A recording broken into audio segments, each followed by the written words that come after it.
Alors Anthony, est-ce que tu sais ce que c'est? Des raisins? Je savais le nom mais j'ai oublié. Oui, c'est des raisins. Et ça, tu penses que c'est la même chose? Moi, ça doit être des raisins noirs. Tu trouves pas qu'ils sont un peu petits pour du raisin? Je crois. Est-ce que tu as une idée de comment on les ramasse? Ou comment ça pousse déjà?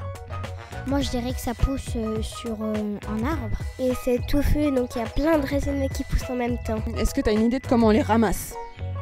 Bah, on les cueille souvent à la main. Et si on est trop petit, bah, on peut prendre une petite échelle. Et t'imagines que ça a quel goût du coup? Un peu acide. Qu'est-ce qui te fait penser que c'est acide?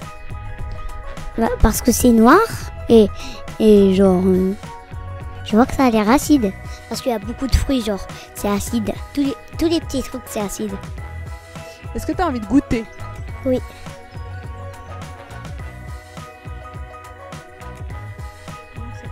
Pour la science. Allez, 1, 3. 1, 2, 3.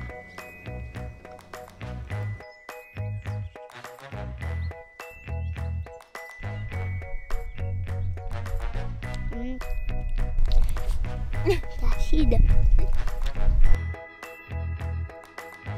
Non. Ah bah. Oh si, ça va. Il y en a un, c'est plus acide que l'autre. Lequel est plus acide?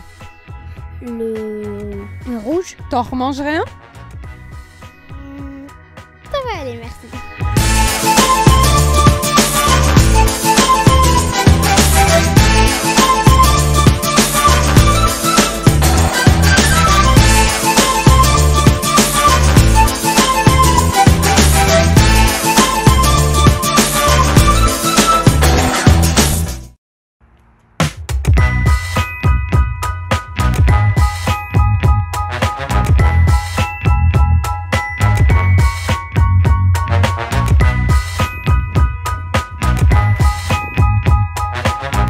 Qu'est-ce qu'on peut faire avec des graisinets et du cassis?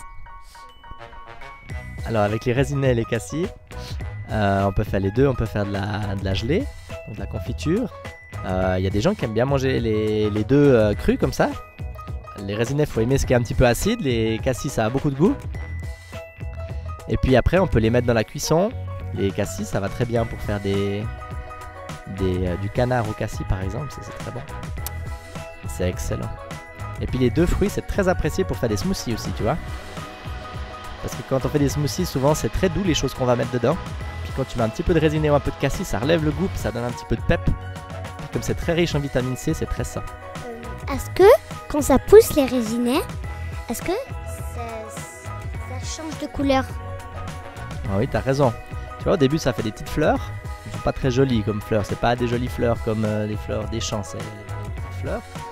Et puis après ça donne des toutes petites billes vertes.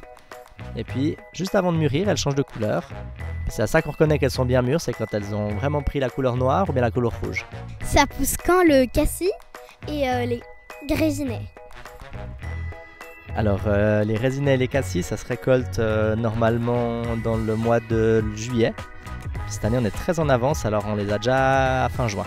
Comment vous les plantez pour qu'ils poussent? Alors ça c'est une bonne question. Normalement on achète des petits plants. Mais en fait c'est deux cultures, surtout le cassis, c'est très facile. Donc, il suffit de couper des branches, de mettre des bouts de branches dans la terre. Et puis tu auras des nouvelles plantes de cassis. Le raisinet ça marche aussi un petit peu comme ça, on appelle ça le bouturage. Le raisinet ça marche un peu comme ça mais c'est plus difficile à réussir. Quelle plante pousse le plus haut? Alors le raisinet ça devient plus grand. Mais c'est un petit peu la même chose quand même, ça reste des buissons. Est-ce qu'il y a une des deux plantes où vous avez plus de fruits? Le raisinet c'est plus productif, il y a plus de kilos de fruits sur les raisinets que sur les cassis. Ouais. Puis c'est des plus longues grappes souvent. Alors ça va plus vite à cueillir aussi. Combien il peut y avoir de kilos sur une plante de raisinet ou de cassis? On peut facilement avoir 6-7 kilos sur un raisinet, un petit peu moins, 4-5 kilos sur un cassis. Comment vous faites pour les ramasser? Alors moi je fais du raisinet puis du cassis que je vais vendre en petites barquettes comme ça. Alors c'est tout à la main, tu vois, on va les récolter une grappe après l'autre. Alors quand il y a des belles grappes, ça va vite. Puis comme il y a des pas jolies grappes, des petites grappes, ben, ça va très lentement. Et puis il existe aussi des machines pour les ramasser. Ça ramasse tout sans la petite grappe, juste les baies. Mais par contre, quand on passe avec la machine, ça va seulement pour faire de la confiture ou bien pour faire de la transformation, du sirop, des choses comme ça. Est-ce que c'est une culture difficile? Il y a beaucoup de travail. Alors, c'est une culture qui est assez robuste. Donc il n'y a pas besoin de faire beaucoup d'entretien dessus. Il y a un gros travail de taille. Et puis surtout, il y a beaucoup de temps pour la récolte. Si on fait la récolte à la main, c'est vraiment ça qu'on passe des heures. J'ai ma maman et puis une dame qui cueillent ça pendant un mois. Elles font à peu près que ça, toute la journée. Voilà. Il y en a une qu'on arrose avec plus d'eau et l'autre avec moins d'eau. C'est sûr que si tu les arroses, ils vont devenir plus gros. Et moi, je vais te dire une chose, je les ai pas du tout arrosés cette année. Puis t'as vu, ils sont tout jolis. Donc non, c'est assez robuste à la pluie. Mais moi, j'ai des sols qui sont très profonds. Il y a beaucoup d'eau naturellement, donc j'ai pas besoin de les arroser. Mais c'est dans un endroit où c'est sec, il faut quand même les arroser un petit peu. Mais c'est pas très gourmand en eau. Pourquoi il y a des personnes ici qui cueillent tout seuls les raisins? Alors tu vois, ici on peut, si tu as envie de venir cueillir toi-même les fruits, tu peux le faire. Il y a un endroit où on le fait, il y a des horaires d'ouverture. Et puis tu peux cueillir toi-même. Et puis après, on pèse ce que tu as cueilli. Et puis tu peux repartir avec ce que tu as cueilli. Puis tu peux dire à tout le monde que c'est toi qui as cueilli les fruits.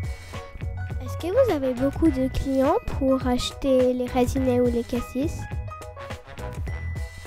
Bah, il y a beaucoup de gens qui savent pas ce que c'est. Et puis il y a beaucoup de gens, ce qui est rigolo, c'est les touristes l'été. Parce qu'ils viennent et puis ils sont sûrs que c'est du raisin miniature où ils savent pas trop, puis ils achètent. Puis quand ils goûtent, ils sont un petit peu surpris que ça soit acide comme ça. Alors ils tirent une drôle de tête. C'est toujours rigolo. Mais après, c'est surtout des gens qui sont habitués puis qui aiment bien faire la confiture.